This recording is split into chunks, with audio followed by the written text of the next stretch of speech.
नमस्कार दोस्तों, क्राइम तक की यूट्यूब कहानी में आपका स्वागत है। मैं हूं सुप्रतिम बैनर्जी और कैमरे पर हैं मेरे साथ मेरे सहयोगी दीपक सिंह।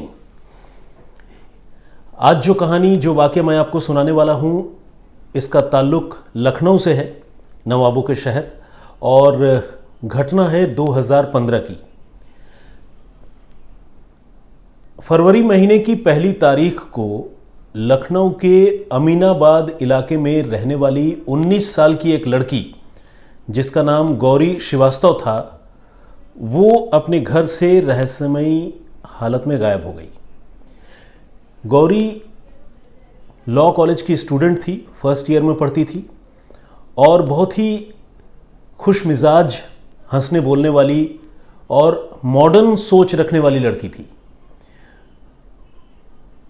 1 फरवरी की दोपहर को गौरी अपने घर से निकली थी अपने पिता की जैकेट को ड्राई क्लीन कराने के इरादे से, और वो ड्राई क्लीनर के दुकान पर गई भी। वहाँ उसने जैकेट ड्राई क्लीनर के हवाले किया और उसके बाद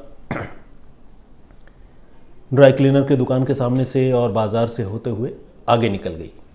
इस दौरान गौरी पर कुछ लोगों की नज़र भी पड़ी। खासकर गौरी के एक रिश्तेदार ने भी गौरी को देखा, जिनका दुकान उसी मार्केट में है, जिनकी एक दुकान उसी मार्केट में है जिस मार्केट में ड्राई क्लीनर के पास वो गौरी गई थी। और गौरी ने भी उस दुकानदार को देखा था, लेकिन गौरी वहाँ रुकी नहीं, बल्कि अपने काम से और आगे निकल गई। ये मेरे ख्याल से आखिरी शख्स थे जिन्होंने गौरी को देखा, और इसके बाद गौरी जो है वो गायब हो गई। दोपहर का वक्त था।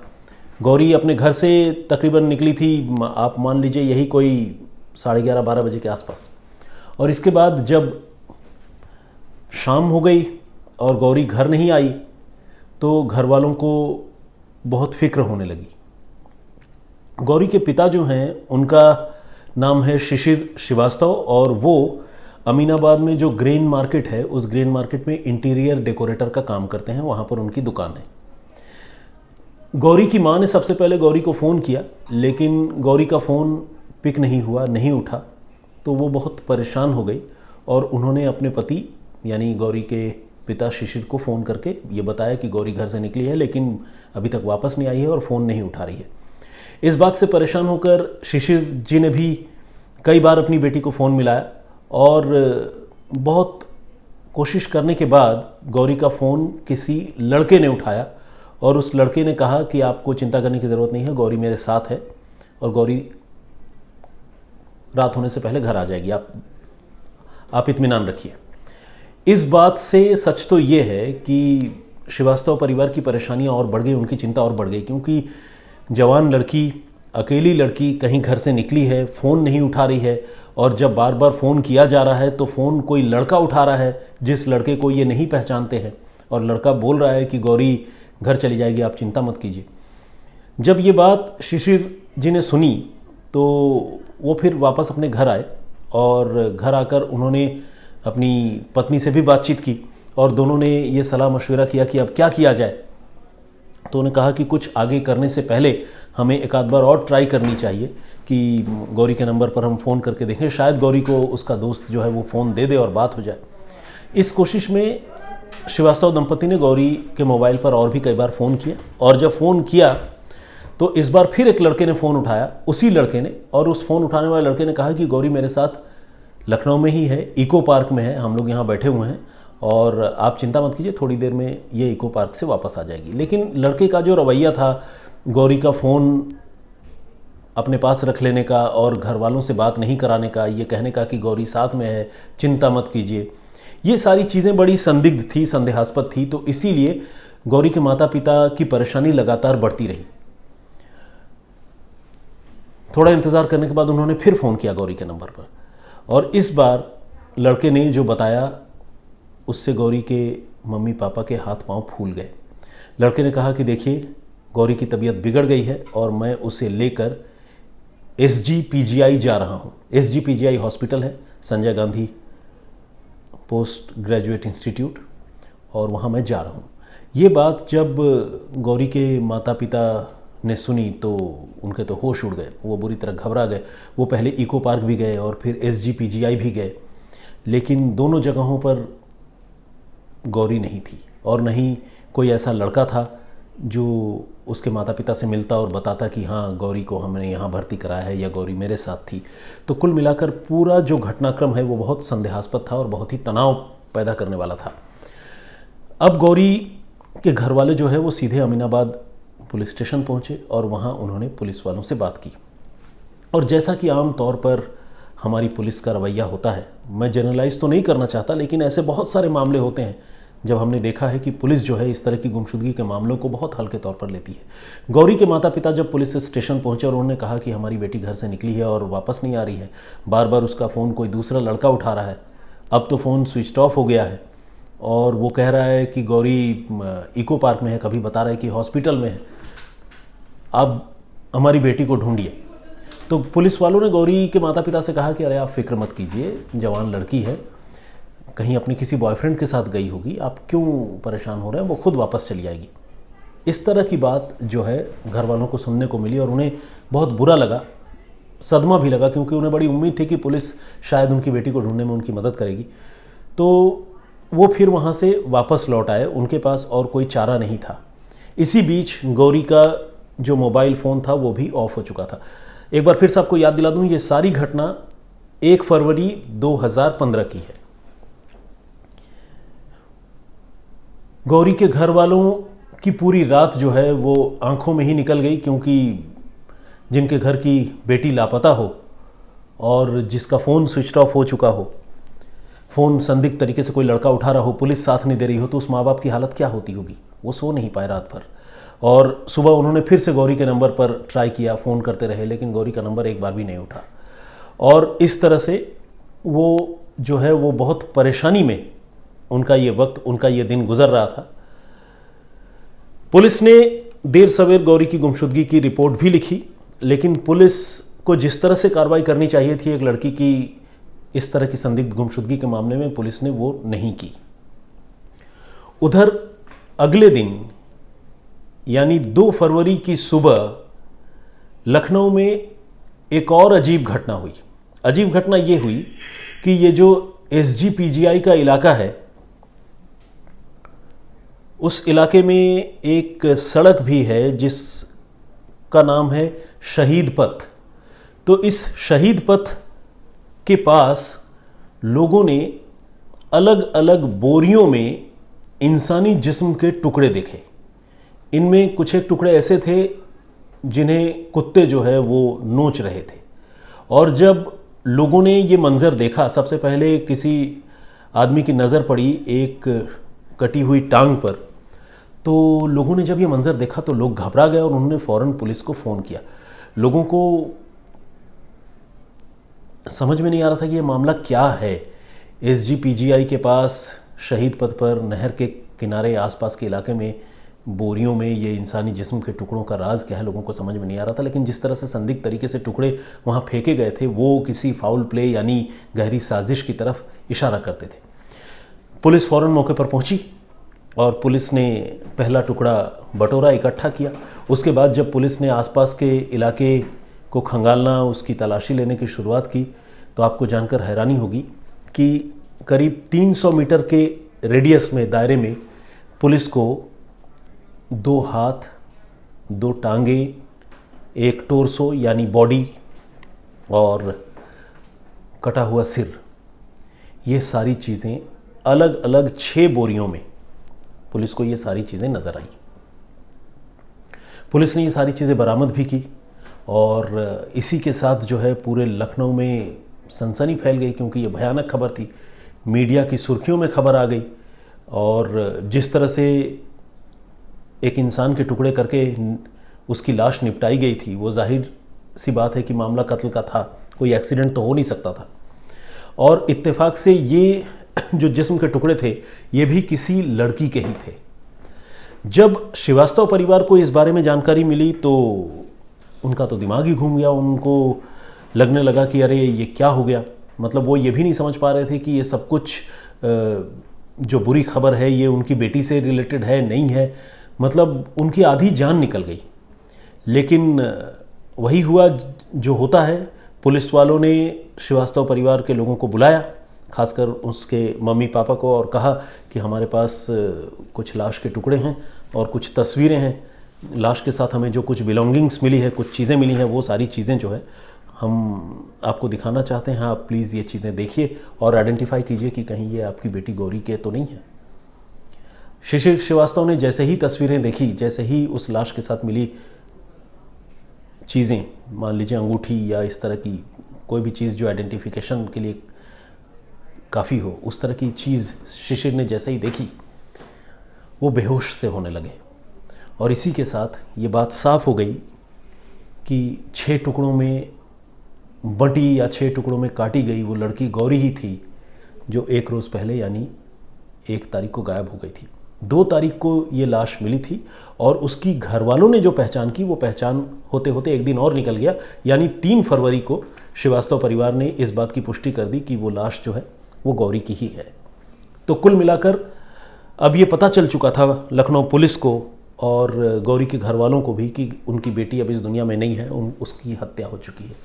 पुलिस ने इस मामले में फ़ौरन मर्डर का केस दर्ज किया। पूरा लखनऊ, पूरा उत्तर प्रदेश जो है वो दहल उठा, क्योंकि बहुत ब्रूटल तरीके से, बहुत ख़तरनाक तरीके से इस घटना को अंजाम दिया गया था। जांच पुलिस ने फ़ौरन शुरू की और शुरू की टेक्निकल इन्वेस्टिगेशन से ही। पुलिस ने गौरी के मोबाइल फ़ोन पर कांटेक्ट करने की कोशिश की, लेकिन जैसा कि आपको पता है उसका मोबाइल फ़ोन 1 फरवरी को ही ऐसे स्विच ऑफ हुआ था कि लगातार स्विच ऑफ आ रहा था। पुलिस ने फ़ौरन उसके मोबाइल फ़ोन की कॉल डिटेल निकलवाई और कॉल डिटेल निकलवाने के बाद पुलिस ने यह भी देखा कि मोबाइल फ़ोन की लास्ट लोकेशन क्या है। तो पुलिस को पता चला कि गौरी के मोबाइल फ़ोन की लास्ट लोकेशन जो है वो लखनऊ के तेलीबाग इलाके में है।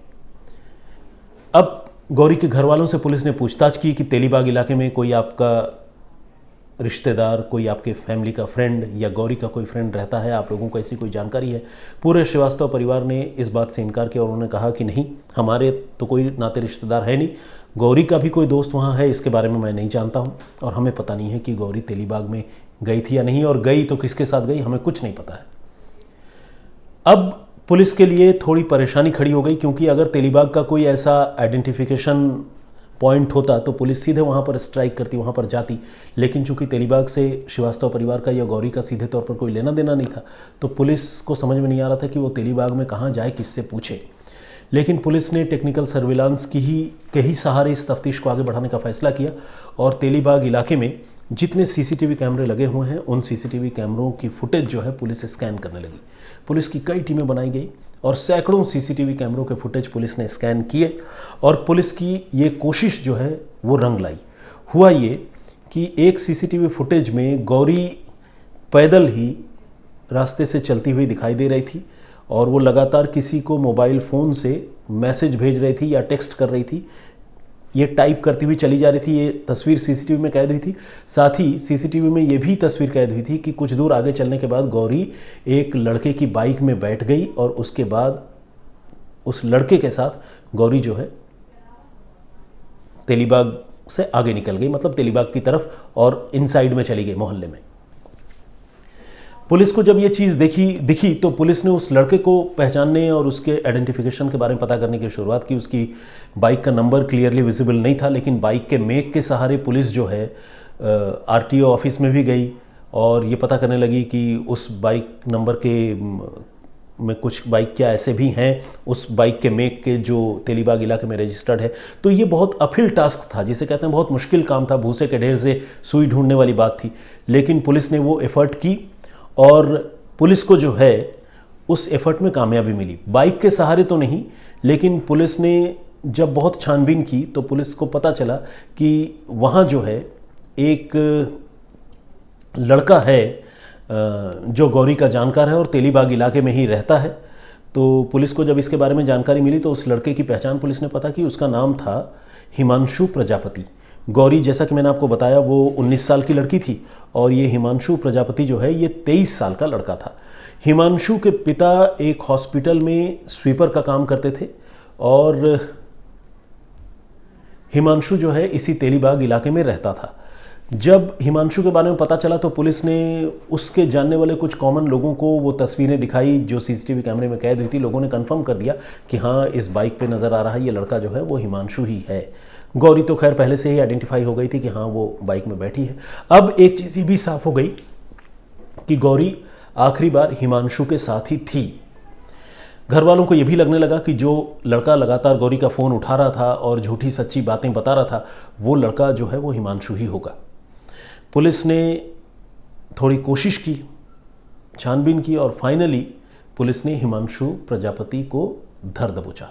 हिमांशु भी गौरी की तरह जो है वो स्टूडेंट था। गौरी तो लॉ की पढ़ाई कर रही थी, लेकिन हिमांशु जोधपुर में लॉ यूनिवर्सिटी है, वहाँ से कॉरेस्पॉन्डेंस के ज़रिए जो है बीकॉम की पढ़ाई कर रहा था। और हिमांशु अपने किसी कॉमन फ्रेंड के ज़रिए आज से कोई 1 साल पहले गौरी से मिला था और इसके बाद वो दोनों व्हाट्सएप पर ही लगातार चैट किया करते थे, एक दूसरे से बातें किया करते थे। जब हिमांशु को पुलिस ने पकड़ा गौरी की गुमशुदगी और कत्ल के इल्ज़ाम में, तो पहले तो उसने मना किया, उसने सारी बातों से इनकार किया। उसने कहा कि उसे नहीं पता गौरी कहाँ गई, वो गौरी के साथ था ही नहीं। लेकिन जब पुलिस ने तमाम सीसीटीवी फुटेज, मोबाइल फ़ोन की लोकेशन और दूसरे सबूतों के साथ हिमांशु को कन्फ्रंट किया, तो हिमांशु ने अपना जुर्म कबूल लिया और उसने कहा कि हाँ, उसने गौरी की हत्या क्यों की थी। ये उसने कबूल कर ली, गौरी की हत्या की थी। अब हिमांशु से 2 बातें पता करनी थी। एक तो ये कि उसने हत्या क्यों की और दूसरी बात ये कि उसने हत्या कैसे की, गौरी को कैसे मारा। तो हिमांशु से जब पुलिस ने पूछताछ की तो उसने पुलिस को सारी कहानी सिलसिलेवार तरीके से बताई, जो मैं आप सबको बताने वाला हूँ। हिमांशु ने बताया कि गौरी जो है 1 साल से उसके साथ फ्रेंडशिप में थी और दोनों व्हाट्सएप के ज़रिए ही लगातार चैट करते थे। उनका आपस में मिलना जुलना बहुत कम होता था। लेकिन इन दिनों हिमांशु के घर के लोग यानी पूरा उसका परिवार जो है वो मुंबई गया हुआ था और उनकी वापसी जो है 4 फरवरी को थी। वो जनवरी के महीने में ही मुंबई चले गए थे और हिमांशु अकेला तेलीबाग के उनके मकान में रह रहा था। तो हिमांशु को लगा कि ये बहुत अच्छा मौका है कि मैं अकेला हूँ, अगर गौरी जो मेरी फ्रेंड है अगर वो मेरे साथ मेरे कमरे में आए तो हम थोड़ा अच्छा वक्त साथ में गुजार सकते हैं। ये हिमांशु की सोच थी और उसने गौरी को टेक्स्ट करके अपने पास बुलाया। भाग्य का खेल देखिए कि गौरी को इस बात का कोई अंदाज़ा नहीं था कि आने वाला वक्त उसके लिए क्या संजो कर रखा है, आने वाले वक्त में उसके लिए क्या छुपा है। गौरी हिमांशु के बुलाने पर तेलीबाग चली गई और तेलीबाग में ही एक पॉइंट से गौरी को उसने पिक किया और पिक करके अपने घर लेकर चला गया। हिमांशु अब गौरी के साथ अपने कमरे में अकेला था और दोनों फ्रेंड तो थे और बहुत अच्छे फ्रेंड थे, दोनों के बीच में बहुत सारी चैटिंग होती थी, बातचीत होती थी।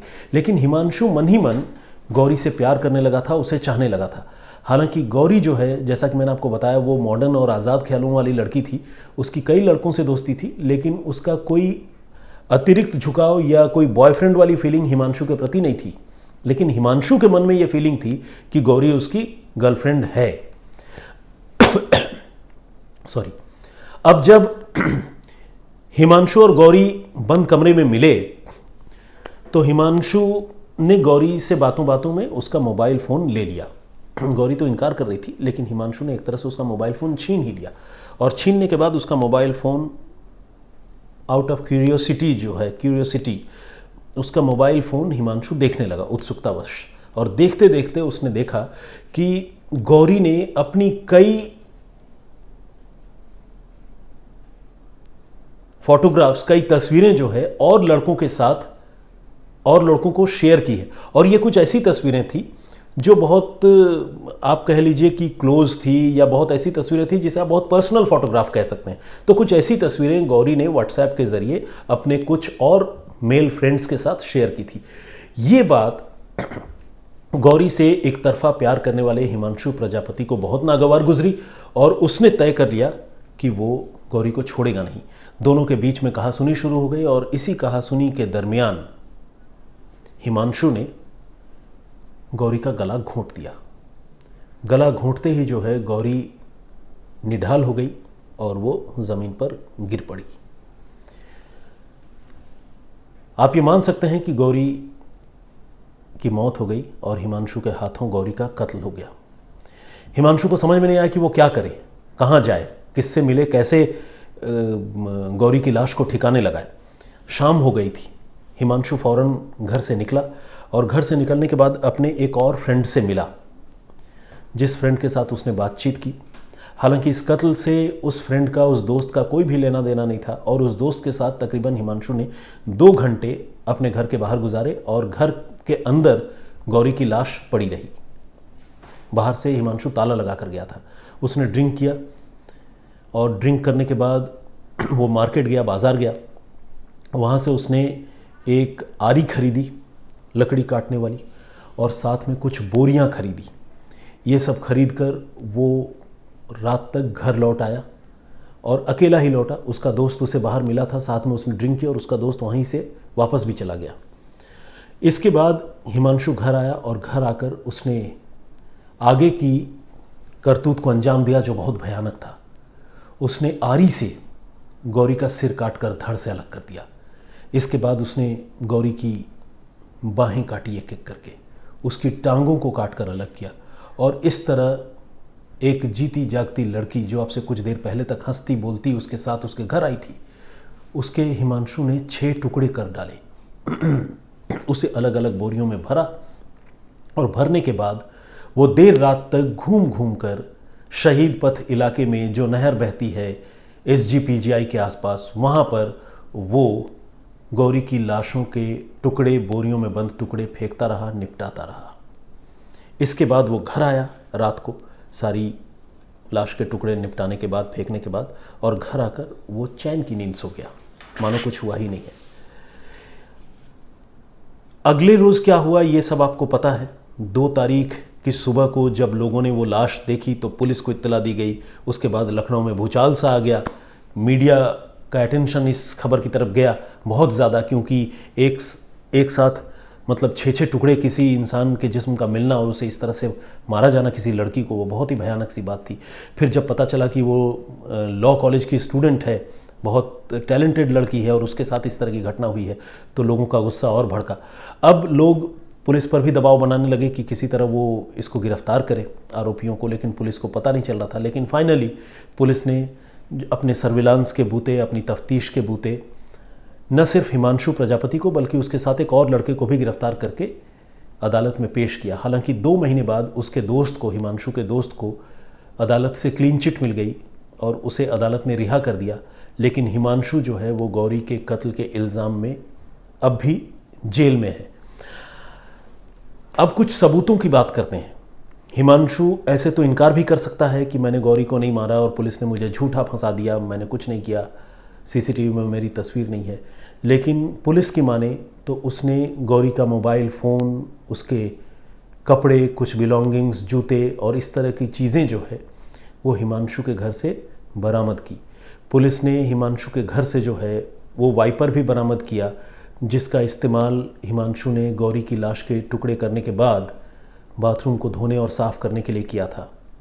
इस तरह से पुलिस ने बहुत सारे सबूत इकट्ठा किए और पुलिस को यह भी पता चला कि गौरी ने हिमांशु का नंबर अपने मोबाइल फ़ोन में आलोक के नाम से सेव कर रखा था और हिमांशु ने गौरी का नंबर रोहित के नाम से। यानी ऐसे तो दोनों लड़का लड़की थे, गर्लफ्रेंड बॉयफ्रेंड नहीं कह रहा हूँ क्योंकि ये लड़की नहीं मानती थी उसको बॉयफ्रेंड, लेकिन दोनों के रिश्तों में कुछ ऐसा ज़रूर था कि वो दुनिया से ये सच छिपाना चाहते थे। तभी दोनों ने एक दूसरे का नंबर जो है अलग अलग नामों से, लड़कों के नामों से सेव करके रखा था। और इसी बीच जब ये कत्ल हो गया, हिमांशु जो है न सिर्फ अपने घर में रहा बल्कि वो एक नॉर्मल लाइफ लीड करता रहा।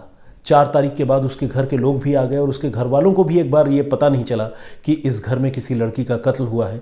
न तो घर में इस तरह के कोई निशान घर वालों को मिले और न ही हिमांशु के व्यवहार से कुछ पता चला। पुलिस ने जब बाद में छानबीन की तो पुलिस को यह भी पता चला कि हिमांशु उसके बाद भी लगातार एक नॉर्मल लाइफ लीड कर रहा था, जी रहा था। उसने इसके बाद भी कई बार फेसबुक देखा, एक्सप्लोर किया फेसबुक को, कई सारे पोस्ट्स लाइक किए, कमेंट किए। इन सारी चीज़ों के बारे में भी पुलिस ने तफ्तीश में जानकारी जुटाई। एक बहुत ही बड़ी और चौंकाने वाली बात और है जो मैं आपको बताना चाहता हूं, वो ये कि जब गौरी की लाश का पोस्टमार्टम हुआ तो कॉज ऑफ डेथ जो है वो शॉक ड्यू टू हेमरेज और ब्लड लॉस, ये बात सामने आई।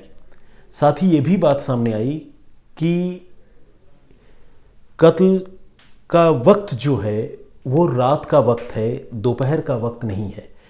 इसका मतलब ये हुआ कि जब दोपहर के वक्त हिमांशु और गौरी के बीच में झड़प हुई और हिमांशु ने गौरी का गला घोंट दिया, उस समय गौरी मरी नहीं थी, बल्कि वो जिंदा थी और बेहोश हो गई थी। हिमांशु को लगा कि उसकी फ्रेंड मर गई है और उसने गौरी को कमरे में बंद करके वो चला गया। जब लौटा तब भी गौरी बेहोशी की हालत में थी और तब उस नीम बेहोशी की हालत में, जहाँ से शायद गौरी को अगर प्रॉपर मेडिकल केयर या अटेंशन मिलता तो शायद वो वापस भी आ जाती, जिंदा भी हो जाती, उसी जिंदा हालत में हिमांशु ने गौरी के टुकड़े टुकड़े कर डाले। तो इस तरह से देखा जाए तो एक सिरफिरे एक तरफा आशिक ने एक लड़की के जिंदा टुकड़े किए और फाइनली उसके गुनाह का, उसके जुर्म का भांडा फूटा और वो पकड़ा गया। आज की जो कहानी है वो यहीं तक, लेकिन हमारी और आपकी बातचीत का ये सिलसिला और थोड़ी देर चलेगा, क्योंकि जैसा कि हमारी परिपाटी है, हम आपके कमेंट्स के बारे में बात करते हैं। तो हमने जो पिछली बार आपको कहानी सुनाई थी, जिसमें एक कातिल ऑटो ड्राइवर का किस्सा हमने आपको सुनाया था, ठाणे का, मुंबई का, जिसने जो है कुछ कपल्स को टारगेट किए थे और एक लड़के की हत्या कर दी थी, जिसको बाद में पुलिस ने बहुत मेहनत मशक्क़त के बाद उसकी आवाज़ के ज़रिए आइडेंटिफाई किया था, उसके मोबाइल फ़ोन की लोकेशन के ज़रिए उसको आइडेंटिफाई किया था और एक डॉर्मेट्री से पुलिस ने उसको पकड़ा था। वो कहानी हमने आपको सुनाई थी और उस कहानी में जो कमेंट्स आए हैं उनमें से कुछ कमेंट्स का मैं जिक्र करना चाहूँगा। और इसके साथ ही चूँकि बहुत सारे कमेंट्स हैं, तकरीबन 500, तो मैं इतने कमेंट्स तो पढ़ भी नहीं सकता और सच तो यह है कि इतने लोगों के नाम भी नहीं ले सकता। तो बहुत जल्दी अपने आप जैसे कुछ बहुत अच्छे दर्शकों के मैं नाम भी लूँगा। जिन लोगों का नाम मैं अभी नहीं ले पाऊँगा, मैं बहुत विनम्रता से कहना चाहता हूँ कि प्लीज़ वो मुझे अदरवाइज़ न ले। कोई ऐसा इंटेंशन नहीं है कि किसी का नाम हम जानबूझकर नहीं लेते, क्योंकि बहुत सारे लोग इन कमेंट्स में भी लिखते हैं कि क्या मैं नाराज़ हूँ या क्या क्राइम तक परिवार के लोग हमसे नाराज़ हैं कि आप हमारा नाम नहीं ले रहे हैं। वो सिर्फ एक इत्तेफाक है कि आपका नाम हम पढ़ नहीं पाए, अदरवाइज़ नाराज़गी जैसी कोई बात नहीं है। आपसे नाराज़ होकर हम कहाँ जा सकते हैं। बहरहाल शुरुआत करते हैं विजेंद्र सिंह जी से। उन्होंने कहा है कि बहुत बढ़िया इन्वेस्टिगेशन पुलिस ने किया था और इसीलिए उन्होंने पुलिस को थैंक्स कहा है। अर्पण अग्रवाल, इन्होंने जो है बहुत तारीफ़ की है मेरी, और इन्होंने कहा है कि जो स्टोरी नैरेट करने का मेरा स्टाइल है उन्हें बहुत अच्छा लगता है। इसके साथ फराज ए मलिक साहब ने भी कमेंट किया है और इन्होंने कहा है कि वो पाकिस्तानी रेसिडेंट हैं और मैनचेस्टर यूनाइटेड किंगडम में रहते हैं और वहाँ से स्टोरी देखते हैं। नव किरण साई का भी कमेंट आया है। आशीष 19 के नाम से एक कमेंट है। इन्होंने कमेंट में ये लिखा है कि नो बैनर्जी शैनर्जी ओनली शम्स। तो आशीष जी, इतनी भी क्या नाराज़गी है, कभी कभी मुझे भी झेल लिया कीजिए, बर्दाश्त कर लिया कीजिए, और बाकी आपकी मर्ज़ी है। अगर आप नहीं देखना चाहते हैं तो कोई ज़बरदस्ती नहीं है। शम्स ताहिर खान साहब अपने वक्त पर बिल्कुल आपकी खिदमत में हाजिर होते हैं, तो उन्हें ज़रूर देखिए। लेकिन मुझे अच्छा लगेगा अगर आपका थोड़ा प्यार मुझे भी मिले। प्यार देने से बढ़ता है, घटता नहीं है। पद्मा गायत्री कोमांदुरी, इनका भी कमेंट आया है। आनंद राठौर साहब का कमेंट है। आनंद राठौर जी ने ये लिखा है कि उस गुनहगार को आजीवन कारावास मिलेगा और अगर सबूत नहीं मिलेगा तो वो छूट जाएगा। ऐसे कैसे छूट जाएगा?